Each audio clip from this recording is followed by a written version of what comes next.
هنروح الاول بيقول لك طبعا يعني كلنا عارفين ان دايما محلات او المطاعم تحديدا يعني بيعملوا بدع في الاكل وبيعملوا تقليعات، وحتى الاكل بالمناسبه بقى ليه موضه وتقليعات زيه زي الهدوم وحاجات ترجع وحاجات تيجي تاني يعني دايما احنا طول الوقت بنسمع عن بدع الاكل، وكل مطعم بيفتكس ويخترع حاجه كده خاصه بيه.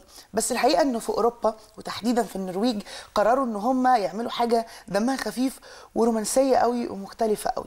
قرروا ان هم يعملوا مطعم تحت الميه. ايوه، مطعم تحت الميه، واكيد طبعا بديهي جدا انه اكيد المطعم ده هيقدم مأكولات بحريه. تخيل انت بتاكل سمكه وتلاقي اختها ماشيه جنبك كده تقول تعمل لك كده، تعيط ماما بتعمل لك كده، والله العظيم منظر فعلا حلو. بس الحقيقه ان هم لما عملوا المطعم ده لقوا خلال 3 ايام جت حجوزات تقدر ب 7000 زبون.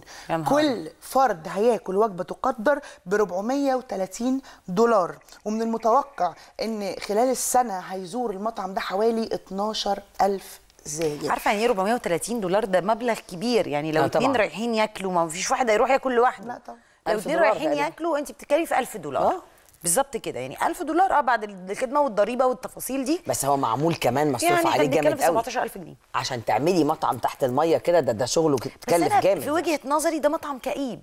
ليه كئيب؟ يعني ما اعرفش انزل تحت الارض كده واخش في قلب مش الميه. الارض ده ميه، ده تحفه. يعني ما اعرفش انا زي الغواصه. ما هي الغواصه دي بتكئبني والله. لا انا بحب الغواصه جدا. بصوا المنظر يا جماعه، يعني انا مش فاهمه فين الكآبه في ده جميل جميل. لا جميل يا بتضايق شيري. لا ده انت انا بعشق الغواصات. لا، واللون الازرق محاوطك من كل النواحي ومن كل النواحي. هو غالبا تحت الميه يا ندى ما بيبقاش ازرق، بيتحول للون تاني. لا بيبقى مخضر شويه، بس بقى حلو لان انا مجربه الغواصات. هو ممكن عشان وبعدين الكراسي مش مريحه. بصي دي انا مش عاجبها الوضع. انا عاجبني بس مش عاجبني حاجه واحده، ان 405 وكام؟ $430. لا عارفه لو كان 35 كنت عادي بالنسبه لي. هو 30 اللي مشكله. هو احنا كده. وايه الكائن البحري ده؟ الله ده جميل. حاجه غريبه كده. طب والنبي ده منظر كئيب. لا دي تحفه. لا تحفه. اتقي الله يا شريهان، ده منظر كئيب. لا تحفه. انا احب المطاعم اللي في الجو. يعني في دبي في مطعم يحطوا الاكل وتقعدي ويطلع المطعم من فوق يتحرك لفوق، فانت بتبقي بتاكلي في وسط السما كده. لا دي حلوه ودي حلوه. لا الاثنين حلوين. انا احب الحاجات الغريبه. انت اغرب اكل كلتيه او اغرب مكان قعدتي فيه كان ايه؟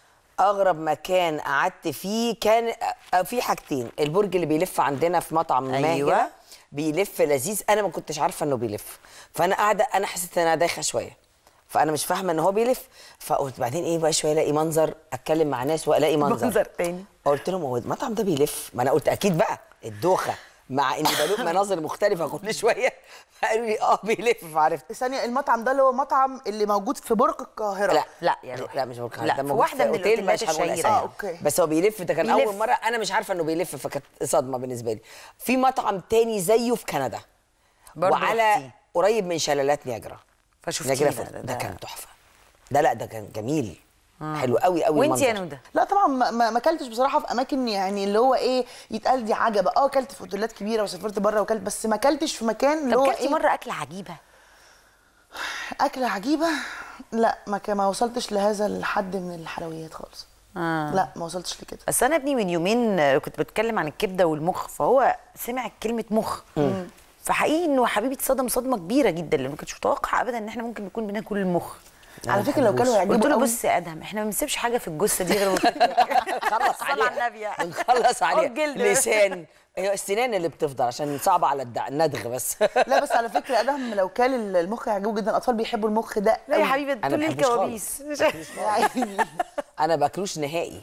انا بس مره حصل لي اكله غريبه. ايه ده؟ فضل في فرنسا، وفنان سمير صبري اللي كان عازمنا في مطعم معروف كده، تشين كبير جدا بتاع اسماك. فانا رايحه اكل سمك بقى ومشمره وجعانه، لقيت كله نزل ني. فانا قعدت على الكرسي زي ما انا، اكلت سلطه وروحت. نزل السمك ني اللي هو الجندفلي والبلح البحر كله ني. طبعا هو البلح البحر حقيقه هو قد كده، مش زي هنا كبير. وكله بالليمون وبتاع وتاخديه وتستكريه. انا طبعا ده انسي لما يكون ويقول لي دوقي، اقول له طبعا هدوق ان شاء الله هدوق. هو ابدا. هات له ربع صراصير مشكل.